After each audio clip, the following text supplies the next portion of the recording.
اچھا جوئی صاحب، آپ سے بات کریں، آپ بھی کہتے ہیں کہ اس وقت ملک کے تمام جو مسائل کا حل صرف الیکشن ہے. ڈاکٹر اشفاق سے بات کی، وہ بھی کہہ رہے ہیں الیکشن جو ہے. لیکن رانا ثناءاللہ صاحب نے ایک درخواست لکھی اور آپ کے دوست جو ہے سکندر سلطان راجہ صاحب جو چیف الیکشن کمیشنر ہے، انہوں نے اسلام آباد کے الیکشن جو ہونے تھے لوکل گورنمنٹ کو نے کہا جی الیکشن کی ضرورت نہیں ہے فی الوقت، کیونکہ اس وقت جو ہے حکومت وقت نہیں چاہ رہی کہ الیکشن ہوں. تو پھر ہوگا کیا؟ ملک کے اندر تو جمہوریت، آپ الیکشن چاہ رہے ہیں، وہ اسلام آباد چھوٹا سا شہر ہے، وہ وہاں پہ بھی الیکشن کروانے میں تیار نہیں. خاور گمن صاحب اسی سے آپ کو اندازہ لگا لے کہ جو اسلام آباد کے اندر بھی الیکشن نہیں کرا سکتے لوکل گورنمنٹ کے، وہ پورے ملک میں 342 یا کتنی سیٹیں ہیں قومی اسمبلی کی، جس میں سے 272 یا کتنی ان پر ڈائریکٹ الیکشن ہوتے ہیں، وہ کس طرح کرائیں گے؟ صوبوں میں کس طرح کرائیں گے؟ یہ تو کسی گلی محلے میں نہیں جا کے کھڑے ہو سکتے. آپ نے نوٹ کیا کہ ان کی جو موومنٹ ہے، اب کچھ دنوں سے یہ کنونشن کرتے ہیں، وہاں بھی آپ ان کا حال جو ہے وہ دیکھ لیں. لیکن ہمیں کسی کے ہارنے جیتنے سے زیادہ پاکستان کی جیت سے غرض ہے.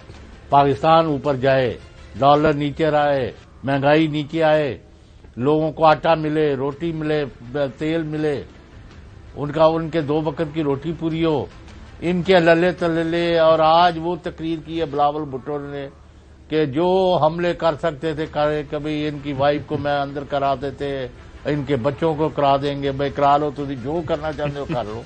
تھی تو انہوں نے قبر چ بھیج رہے سو، وہ اللہ تعالیٰ نے بچا لیا.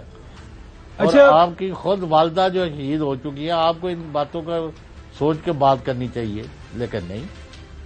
بالکل، یہ ایک بڑا ایک سیاہ باب جسے کہتے ہیں کہ پاکستان کی تاریخ کا ہے، جب 27 دسمبر کو محترمہ بینظیر بھٹو صاحبہ کو شہید کیا گیا.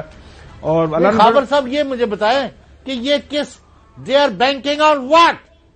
سر میں وہی عرض کر رہا ہوں، جس چیز پر بیٹھے ہوئے جس چیز نہ لوگ ان کے ساتھ، نہ ان کے ملک میں کوئی حالات بہتر، نہ کوئی کارکردگی بہتر، نہ لوٹ مار میں کمی، نہ مقدمے جو چوری چکاری کے ان میں سے ریکوریوں کے بغیر سب معافی ہو رہے ہیں.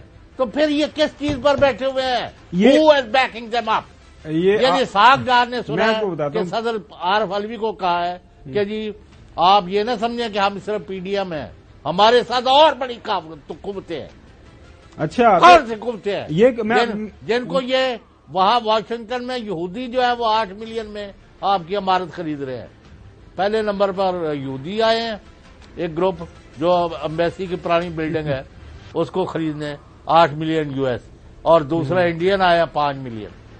یہ یاد آتا چلیں پاکستانی کتنے مر گئے نے، کروڑا اربا روپے کے مالک نے، بلینز آف ڈالر کے مالک. چلیں یہ اسٹوری یہ سیپریٹ انشاءاللہ کل کریں گے، لیکن بریک کے بعد چوہدری صاحب میں آپ کو بتاؤں گا جو ڈاکٹر نہیں، اب تو ڈاکٹر ہی ویسے ان کو کہنا چاہیے، ڈاکٹر اسحاق ڈار صاحب جو ہیں وہ، کیونکہ معیشت کے ڈاکٹر ان کو مانا جاتا ہے نون لیگ کے اندر، ان کے کس چیز پہ وہ کس چیز پہ بینک کر رہے ہیں چوہدری صاحب، وہ میں آپ کو بتاؤں گا کہ وہ کیوں اتنے پر یقین ہیں. اس صاحب نے وہ خبر سنائی، بریکنگ سٹوری ہے بنیادی طور پر، کہ ڈار صاحب نے ڈاکٹر عارف علوی صاحب کے ساتھ جب ملاقات ہوئی، ان کو بتایا جی ہمارے ساتھ بہت سارے جو ہمارے پاس طاقت بڑی موجود ہے، آپ ہماری بات سنیں. تو جب چوہدری صاحب نے جب یہ بات کی تو میرے سامنے ایک ٹویٹ آیا، پھر میں نے اپنے پروڈیوسر صاحب کو کہا یہ ٹویٹ رکھ لیں. یہ ہمارے ڈان کے سابقہ کولیگ ہیں کاشف علی عباسی صاحب. آج چوہدری صاحب انہوں نے دن کو جب فیصلہ محفوظ کیا گیا اسلام آباد کے اندر الیکشن کو پوسٹ پون کروانے کے لیے حکومتی درخواست کے اوپر، تو کاشف علی عباسی صاحب نے یہ ٹویٹ کیا کہ حکومتی کیمپ میں بے چینی، اگر الیکشن کمیشن نے اسلام آباد میں 31 دسمبر کو الیکشن کروانے کا فیصلہ کر دیا تو پھر کیا ہوگا؟ پی ڈی ایم کے امیدواروں کی پوزیشن بہت کمزور، سب کی نظریں چیف الیکشن کمشنر پر. تو چوہدری صاحب یہ کاشف علی عباسی صاحب ہمارے ساتھ موجود ہیں، انہیں ہم نے تھوڑی زحمت دی ہے تو بتانے ان سے پوچھنے کے لیے کہ وہ بتائیں گے کہ ان کے پاس کہاں سی خبر آ گئی کہ جی پی ڈی ایم کے لوگ بڑے کمزور ہیں اور ساری کی ساری نظریں ان کے چیف الیکشن کمشنر کے اوپر ہیں. جی کاشف. جی ہلو. جی میں کہہ رہا ہوں کہ آپ کے پاس کہاں سے یہ خبر اور کہاں سے یہ حقائق آپ کے سامنے آئے کہ پی ڈی ایم کے جو امیدوار ہیں ان کی پوزیشن آن گراؤنڈ بہت کمزور تھی؟ جی گمان صاحب کو اس طریقے سے ہے کہ آپ کو پتا ہے میں لوکل گورنمنٹ کے الیکشن کو فالو کر رہا ہوں اور ساری یوسیز میں میرا رابطہ ہے، لوگوں سے ملنا، بیک گراؤنڈ ڈسکشن. تو گورنمنٹ کے تو حالات اس الیکشن میں انتہائی کمزور اس لیے تھے کہ میں آپ کو بتاتا چلوں کہ جو یہاں پہ ایک مین حلقہ ہے جو اسد عمر صاحب جہاں سے الیکشن جیتے تھے، تو انجم وکیل صاحب کی جو اپنی ہوم کنسٹیٹوئنسی ہے اور ان کی جو اپنی جو یونین کونسل ہے مقامی جس کے وہ رہنے والے ہیں اپنا گولڈا کی،